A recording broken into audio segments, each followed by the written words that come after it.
Welcome, everybody. Welcome one, welcome all. Back to another edition of a B&B Quickie. I am your host, Fanboytone.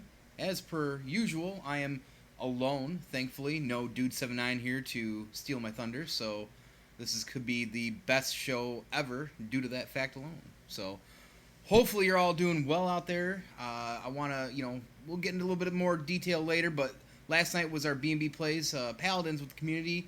That was a good time. It was full of chaos as always. As I keep saying that there was lots of chaos, but it was a lot of trolling, a lot of fun as well too. We had some drinks going on too. Cuddles apparently drank another fifth of Jack, so we don't know if he's alive still today, but hopefully he's doing well out there. Myself, I got about a half bottle of whiskey, and so we're all good there. But it's been a pretty amazing day here around the home. We've gotten a couple new kitties in the house. That was the big event for today. Very excited about that. Two kitties, brother and sister, Luke and Leia. They discovered us, so. But again, oh, there he is right there, King Cuddles. Wait, y'all, yeah, we played games last night, King. You might not remember that as well, but I definitely do recall that being a thing, so. What's going on, guys? Death Dispenser, soon to be Couch Gremlins. That's darn right, too. So these kitties, you'll probably see them throughout this at some point, too. They're very lovey. And they're very amazing. They love attention, which was awesome. They gravitated towards us, so that was pretty cool. Hey, what's happening, subject? Welcome, guys. Appreciate you all for coming in. I'm going to wait just a couple more minutes. Of course, it takes a while for the Discord to ping these days. Anywhere is up to 6 or 7 minutes, so wait a few minutes. We've been kind of bouncing around time slots because I'm trying to find a good happy medium for everybody. So I figured 7 o'clock would be a good one. A few people said, hey, 6 o'clock's rough because we're getting home from work and doing our things around the home, and we're going to try 7 o'clock, see how that goes. As well too. I've done one at 4:30 before. That was actually a really popping off chat as well too. So we'll see how that plays out after the end of the show. We kind of look at that and assess everything as well too, and we'll reach out to you guys and maybe ask to see what's good for you as well too. So I watched it the other night, Spence again. It's like the third time I've seen it. It's pretty amazing. It's to pull that back already. I'm definitely trying to sell everybody and seeing it. So. We've had a few people to say that they've watched it and enjoyed it as well, too, that hadn't seen it before, so here we are, You've never seen it? Oh, man, a good sci-fi movie, real good sci-fi movie, for sure. But with that, let's jump right into it, matter of fact. So, again, welcome and thank you for coming back for another B&B Quickie as well, too. So, I really enjoy doing these. They don't take up a lot of time to set up, but it's a lot of good content that people ask for as well, too, so... Is it better than RoboCop 3? Absolutely. There's a lot of things in life that's better than RoboCop 3. Matter of fact, I would say 85 at least % of the things in life are better than RoboCop 3. But that's a great question, though, King. Thank you. Yes. So, Sunshine, as you see here, is a 2007 science fiction psychological thriller film. It was directed by Danny Boyle and written by Alex Garand. Both of these guys have quite a portfolio to follow up as well, too. So, Danny directed movies such as Trainspotting and The Beach, and we'll get to that a little bit in a second. 28 Days Later, very, very well-known movie, and Slumdog Millionaire, which was also a very, very popular movie, too, in the mid-late 2000s. So Danny Boyle very much is great. I'm going to shed that up, too, because The Beach came up. I'm a huge fan of that movie. So Alex here wrote the novel for The Beach, which the movie was based on, which Danny directed, so they kind of correlate with each other a little bit. And, oh, shock, 28 Days Later of 2002. And Alex also hand-to-hand in writing Dread from 2012, an amazing movie that's a complete homage to the source material. Huge fan of Dread with Carl Urban. It's an amazing movie. And don't get me wrong, I love the Sylvester Stallone movie as well, too, but this is way better as far as the source material, so... Alex actually co-wrote the video game Enslaved: Odyssey to the West from 2010, a very underrated story-driven game. Very beautiful game, too, for the time. He was also a story supervisor on DMC Devil May Cry of 2013, so kind of that reboot one. And then in 2014, Garland made his directional debut with a little-known movie called Ex Machina. Starring Oscar Isaac. And if you've never seen that movie, boy oh boy, you need to see that movie. Let me tell you that right now.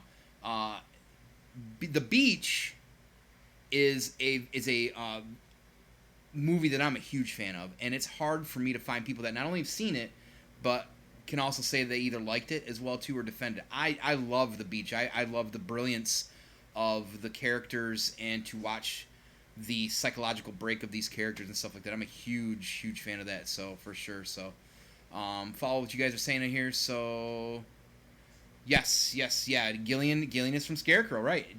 It was in 28 Days Later. I'm gonna get to that cast here in just a second, actually. The writer of Dread and the director of 28 Days. Yeah, right. Subject. Yeah. So you got to see this movie. I'm not pausing anything for you, King. Sorry. Zach Dynamite, welcome again. How you doing, brother? Appreciate you stopping in for the B&B Quickie here. Yes, Ex Machina is an amazing movie. This movie, Sunshine, actually sits at a 76% Rotten Tomato score and a 73 audience score. So that's actually pretty well, and they're pretty close within that, too. So, I don't always say you got to judge a movie by those scores, but sometimes it can kind of shed a little bit of a light in the direction of, the popularity of those, but as well. So the plot of this movie, believe it or not, the sun is involved, right? In 2057, the sun is dying and the Earth is freezing. 8 international astronauts pilot a colossal stellar bomb, which you learn about a little bit more in the movie, aboard the spaceship Icarus II. Okay, come back to that, with the intent to jumpstart the sun and return to Earth. So the stellar bomb is something that these scientists have cooked up that can restart the dying star, our sun, Sol. Let's see, jumpstart. Okay, Icarus 1 was sent 8 years earlier prior to this voyage, but it lost contact and never made it, so they assumed, because the sun still had issues. So that was 8 years prior to the Icarus 2 taking off as well, too. There's a lot of subliminal imagery. Yes, there's some of that, too, in here, Spence. It's very, a lot of good stuff. You can watch this, actually, pretty much anywhere. It's not anywhere for free streaming. I rented it again on Prime. Actually, I bought it on Prime. It's like $4 to rent on Amazon Prime if you use Prime. I believe YouTube is another spot as well, too. You can get it, too. So, with that, I'm going to at least play the trailer for you guys real quick. So, hold tight if you haven't seen that. Let's get that trailer up there so you can peep that at the very least.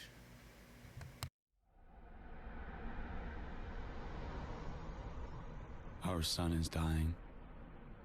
Mankind faces extinction. 16 months ago, I, Robert Capa, and a crew of 7 left Earth frozen in a solar winter. Our mission, reignite the sun before it's too late. Welcome to Icarus 2.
So if you wake up one morning and it's a particularly beautiful day, you'll know we made it.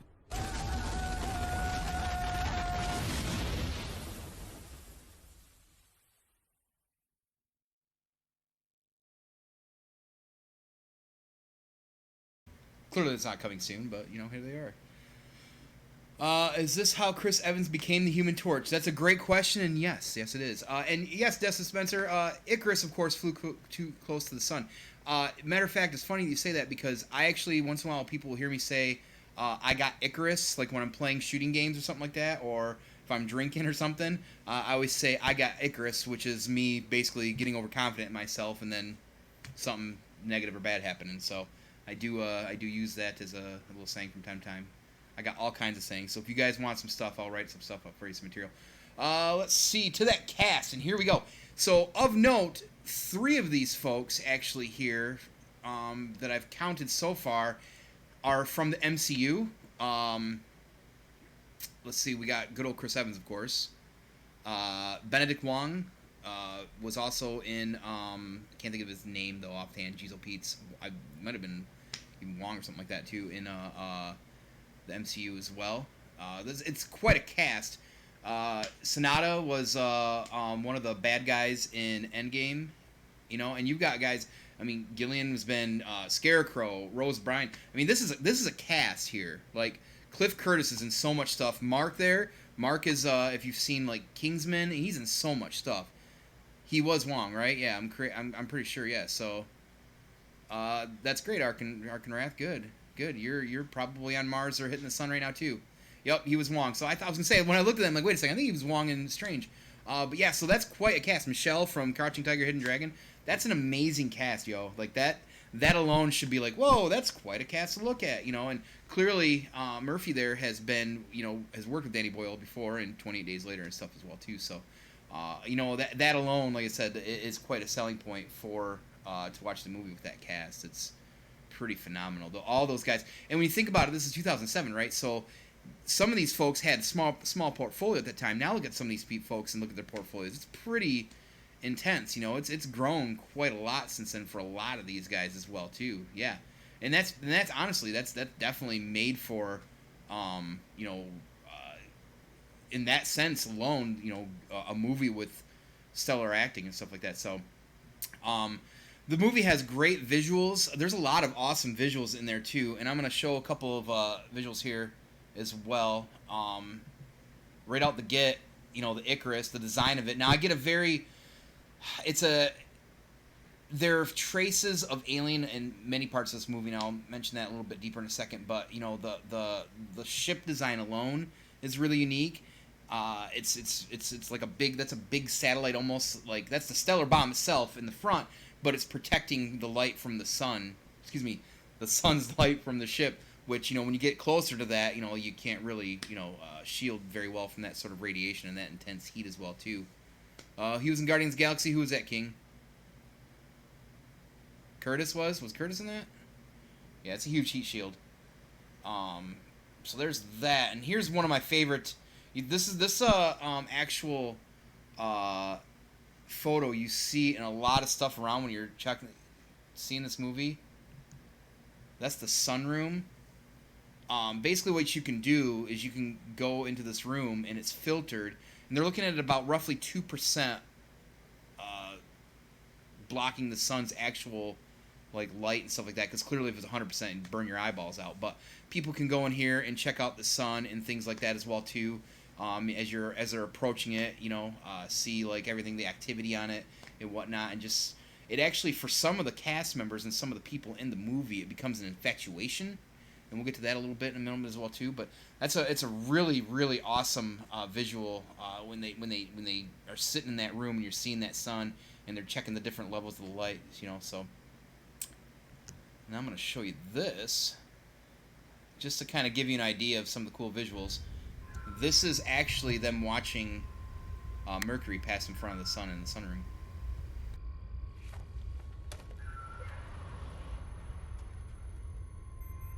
Guys, you want to see something?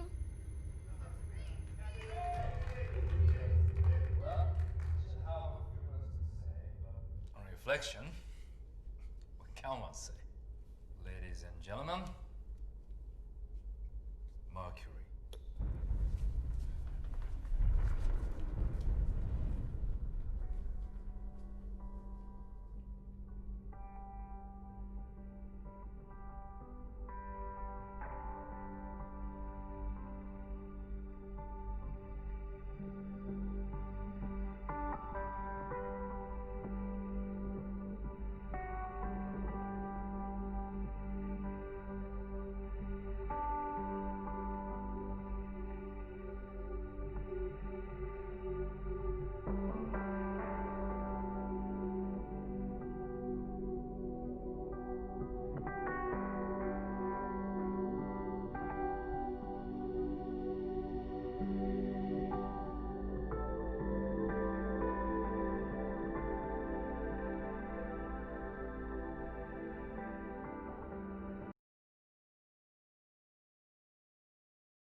pretty wild. And like I said, the movie is stacked with a lot of really cool visuals. Of course, there's a lot of CG involved in it, you know, for a lot of things they got to do, but it's never feels like overly campy actually at all. There's some spots later on that, you know, maybe for some folks, but I felt like for the most part it never really flew too far to the left and kind of like made you going, it's a little campy. That looks a little weird. So, yeah, you don't have time to blink, that's for sure. But of course, as you move on into the actual movie, I mean, like any movie in this genre, something goes wrong, right? Something's bound to go wrong and starts a chain of events, and a lot of stuff ends up happening. You know, what's one of the things that's really neat about this movie, just generally, as everything's going to shit and things start going to shit, is that the son is almost like a support villain or like a support character in some odd way. Like, clearly with the shield and everything that you're doing, you know, the sun's dying, you're trying to get it started, jump started again and stuff like that. But in a lot of the instances of the movies and a lot of the stuff that goes on, it's like the sun's almost actively working against them, but not just by existing. So it's really kind of neat how they kind of almost make the sun itself like a villain, like, you know, like a character or something like that. You know, like whether it's you know, the sun somehow doesn't hit the shield directly and hits a part of the ship. You know, the ship can cause, you know, like a fire or burn or melt or what do you want to say. And when things go wrong, a lot of times the sun's involved, and it's kind of a unique take, almost like. I mean, when you think about it, the sun is clearly, if we didn't have, an atmosphere, the sun would legitimately, the radiation from it would, you know, do a lot of damage to just us in general, you know, anything living. And that's kind of like, you know, they definitely really use that as a story device, and I find that very, very awesome and very intriguing how they did that as well too. But then, as we're getting closer to the sun, you actually find out a little bit of the fate of Icarus 1 gets explained, and it kind of ties into a little bit to the rest of the story as well too. And as they're traveling, you know, they're figuring out this stuff.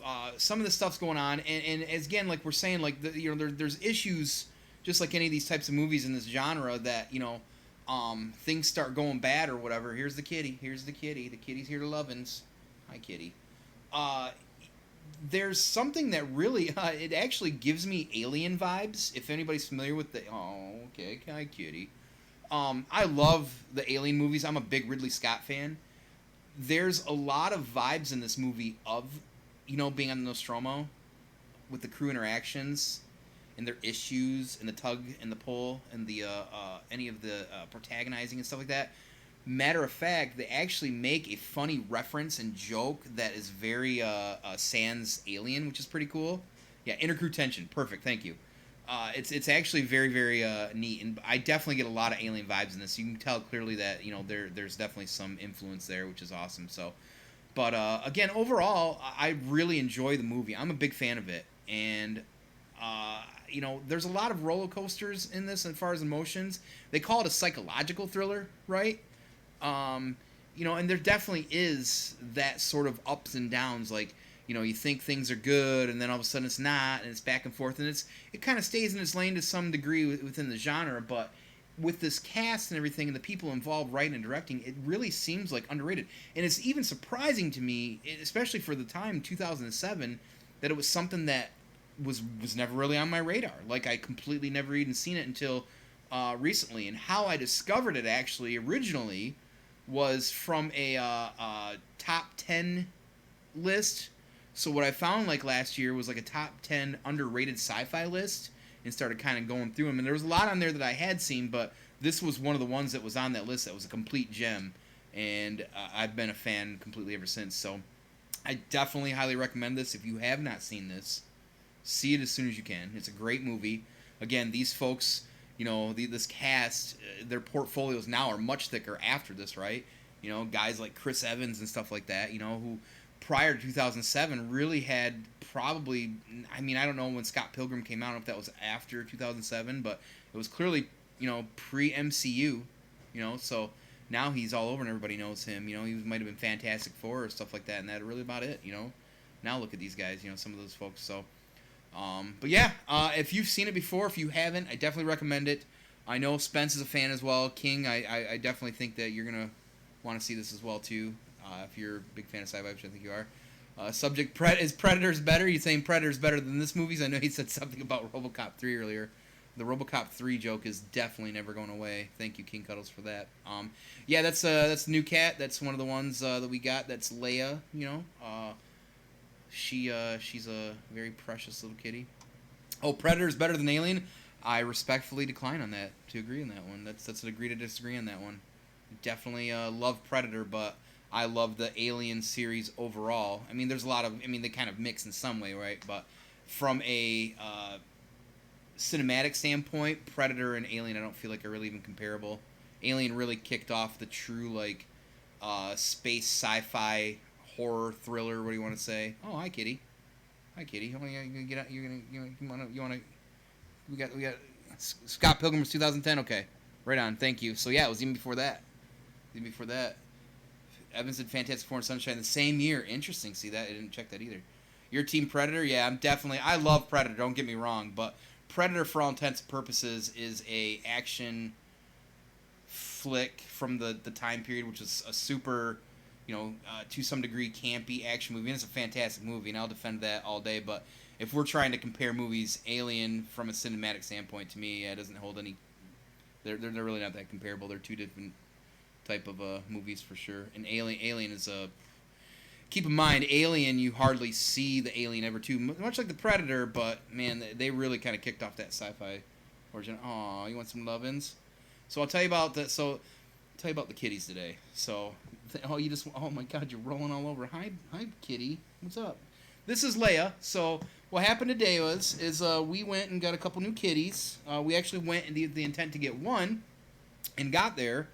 And this one here, Lulu originally, now Leia, she was in the wife's arms and loving. And then I'm over off to the side looking at this. And it's a room like full of 20-some cats, by the way, and kittens and all ages. And this other cat, this black cat, was trying to get my attention, so I petted him, and he kept going up the levels. By the time I was done, this cat was face to face with me and wanting me to pet it and love on it, and then it jumped on me, and I held it for 10 minutes. The lady then said, at the same time, while we're both holding these two kitties, she's like, those two are actually brother and sister. So we knew we couldn't just take one, that we had to take both of them, because they were both super lovey, and they both, clearly they chose us. We didn't choose them, and here they are. Now they're, since they're brother and sister, they're twins. We're calling them Luke and Leia. I mean, not twins, but, there it is. So, a couple more things of note for the next week or so with Banter and Babble. Don't forget as well, if you've not, there's the perfect timing on that. Join our Discord. If you've not joined our Discord, there is the link for it. Come hang out with us night and day. We clearly do a lot of different things with the channel here. Play games with the community now more than we had it really before, honestly, with B&B Plays, which is great. We've kind of transitioned a little bit into that. But next Wednesday, is an actual Banter and Babble show. Banter and Babble proper will be live 9 p.m. Eastern Time here on this channel next week. We're already starting to get those subjects going on. I'll bet we're going to talk a little bit about Gamescom. If you hadn't seen Gamescom today, there was a lot of new announcements or maybe more trailers for games that have been announced. There's a lot of going on with that, which is really exciting. There's a few that stuck out to me. The Dragon Age behind-the-scenes trailer, the Squadrons, and the Ratchet and Clank so far were probably the top 3 that I saw. So tune in for that. Come see us next week. If you've not followed all our social media stuff, you can check out our link tree right here on the channel as well, too. We've got everything in an easy spot for you, whether it's Facebook, Twitter, Instagram, all the goodies right there. Click that. Pop in our Discord. King Cuddles might troll you a little bit, but that's all the best parts. Next week, Marvel's Avengers drops. I've got an early version coming on it, so I'll be starting that up maybe Tuesday night. There might be a stream to my personal stream for that, or maybe to B&B Plays. I haven't made a decision on that. So that actually drops Tuesday. Marvel Avengers, I'll be playing that pretty heavily throughout the next week, at the end of the week. And I haven't decided, due to that, how much time I'm going to put into that, whether or not I'm going to have time to do another B&B Quickie or not. I'll keep everybody notified on that through the Discord and on, of course, social media as well, too. So if I do a Quickie next week, it'll probably land on Thursday evening at some point, unless I plan on, which is half the battle right now, I'm planning on maybe streaming and playing Marvel's Avengers all day on Thursday and into the evening. So that's Probably not going to happen a quickie, but I might still try to squeeze one in there. Your panties. Yeah, I'm very excited about Marvel's Avengers. We played the beta, had a good time with it. I think there's a lot of potential for some serious longevity there. I, again, feel like there's a little bit of Marvel Ultimate Alliance, a big chunk of what feels some Destiny, and a little splash of Diablo compacted into one. Potentially a lot of game there. They data mined up to potential 15 characters that they haven't announced yet, so that's really exciting. So, and being that it lives outside the MCU and everything else and kind of is on its own within the gamerverse, that leaves them wide open for now that they own mutants and all kinds of different stuff. So we're hoping to see a mixed bag of characters into that as time goes on. And if you play on PlayStation, I'm going to be playing on PlayStation. Hit me up. Hopefully someday they'll have crossplay, but we're going to be playing on PlayStation. That's where our crew and squad is for a game like that. And the next year we get Spider-Man exclusive to the PlayStation, which is exciting because I'm a big Spider-Man fan. So you cannot play as Batman, but however, King, I will say Captain America plays very, very similar to Batman Arkham. So each character does play different. Black Widow kind of feels like Hunter-ish from Destiny, I believe, is kind of like the thought process, if I remember correctly. Dude saying that. I could be off on that. I don't know. Hulk was Hulk. That was dope. So each character so far plays different. So that's pretty fun and unique. And lastly, as always, we want to make sure that, we give a shout out to the boys Rohit and Jake. I don't know if that is the actual. Let me see if I've got it there. That works. Yes. Those are our friends right there that wrestle within Impact Wrestling. If you don't watch wrestling, you should watch wrestling. Wrestling rules. Those are our friends right there that wrestle for Impact. Rohit Raju, currently the X Division champ. We've blasted it all, of course, last week and even on the show. He beat Chris Bay. It's really amazing, really exciting. He's doing a lot of fun stuff on social media with the belt, so if you haven't seen that, follow him on Twitter. Give him some love, engage in conversations. He's pretty chatty. And then, of course, cousin Jake of the Deaners there as well, also wrestles on Impact. They both do some indie stuff as well, too, with AAW Pro, Glory Pro, XCI, sometimes out of Detroit. They've known too. In the Midwest, they are pretty well known. In the indies, it's usually Hakeem Zane and Jake something in the indies around the part of the Midwest as well, too. And hopefully someday, just like they've done with Rohit, Impact's giving some love to him. Definitely need to give some love to cousin Jake, a.k.a. Jake something, in Impact. So Impact, if you're listening, you're doing the right things here with Rohit. Let's get some love for Jake here. Jake is a beast. That man should be eating everybody at the top and being a contender for the World Championship of Impact Wrestling. He is a big dude, an athletic big dude, agile, and can promo very well with some of the best of them. So Zack Square can kick rocks for that Spider-Man nonsense. Yeah, well, to be fair, Sony usually gets a lot of the lovin's when it comes to Spider-Man. So if anybody really thinks that was a huge surprise, they're kidding themselves a little bit too. So yes, it's unfortunate that everybody can't play as the character, but we also don't know if it's a timed exclusive. We don't know if that's always. So a year later, it's possible you could see Spider-Man on Xbox.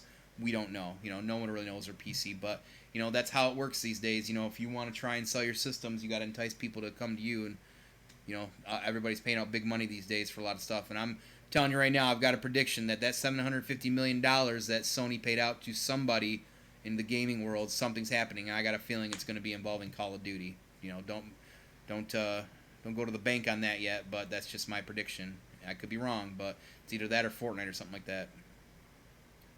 I mean, I can see why people get upset at the same time subject, but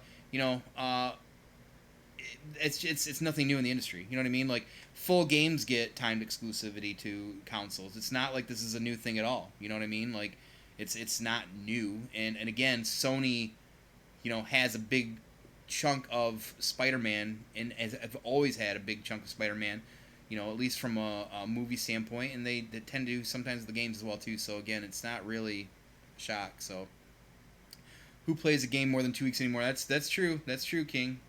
I mean, it's I guess it depends on the online game, but I feel like they're trying to build this. They have the Avengers, like, I can't remember if it was called the Initiative they've got a plan of. They're calling it like that, but it's they've got a longevity time frame of content. So a lot of the characters in DLC, at least for the first while is going to be free up to at least a year, 6 months or more. So any extra levels, characters, missions, all that stuff's going to be free. So they've got quite an extensive plan and a roadmap for that, which a lot of games that come out don't have roadmaps. And keep in mind, everybody, Crystal Dynamics and Eidos have had a deep history of games like Tomb Raider, all the different types of Tomb Raiders, honestly too.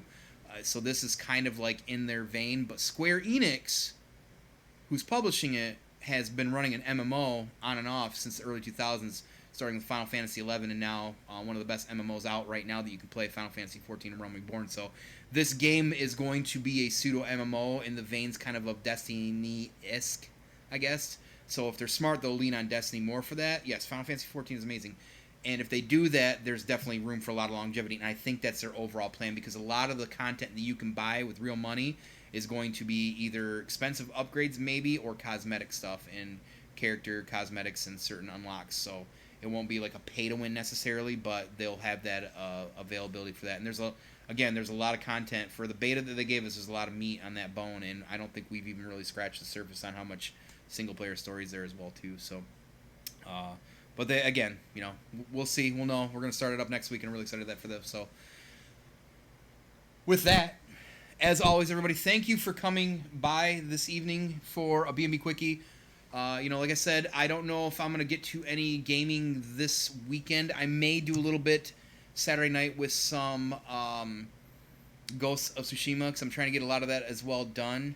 I guess we'll see. If you haven't followed me on my personal stream on Twitch, that's twitch.tv/fanboytone. If you can put that in there, King. And then, of course, Dude is twitch.tv/thedude79. We do personal streams as well, too. I don't do as much right now. I'm focusing mostly on B&B. He does get some awesome ragey streams on Friday as well, too. So, if you guys got time, watch for us when we go live on our personal stuff. We usually play games as well, too. But, like I said, I'm going to try and play something this weekend. We'll see. Depends on how intoxicated I want to get and how long I want to make my Sunday. So, again, always, everybody, thank you for your constant support. Last night was a good time. We played Paladins with King Cuddles, part of our crew as well, with our community, our Discord community. If you want to get in our Discord, !DIS for our Discord. We'd love to have you 24/7. We goof around, troll, lots of different tabs for you to get involved in. If you're listening on Spotify or on YouTube, after this plays live, give us those subscriptions, get those bells, like us, leave reviews on iTunes. So far, everybody's done a great job, and we appreciate all your constant support, sharing us all over. Word of mouth is big for us. Just telling anybody you think might like an inkling of the product and, any of the content that we create. We appreciate that as well, too, and we thank every one of you as much as possible. So thank you so much again, as always, for everybody coming through. I can't always thank you guys enough. And we had a good time last night. We really did. B&B Plays with the community has been awesome, and Paladins was a good time. So everybody, again, have a good evening. I will see you very soon. At the very least, Banter and Babble will be back next Wednesday, 9 p.m. Eastern Time, right here for an actual proper show. Please, if you got time to come see us live, we'd love to chat with you about all the topics we got. Sometimes the live we get out of hand, have a lot of laughs. Last week it was doing shots. Who knows what we'll see this week. And we appreciate you all. Thank you, Subject, Zach, Buried, King, Death Dispenser, all of you guys coming through tonight and chit-chatting. Appreciate you all. Thank you so much. What up, dude? Dude is late. What the fuck, dude? Just kidding. Love you. Enjoy your weekend. Thanks again, everybody, for coming through. Sunshine, 2007. Gotta watch it. It's a great movie. Take care, y'all. See you later.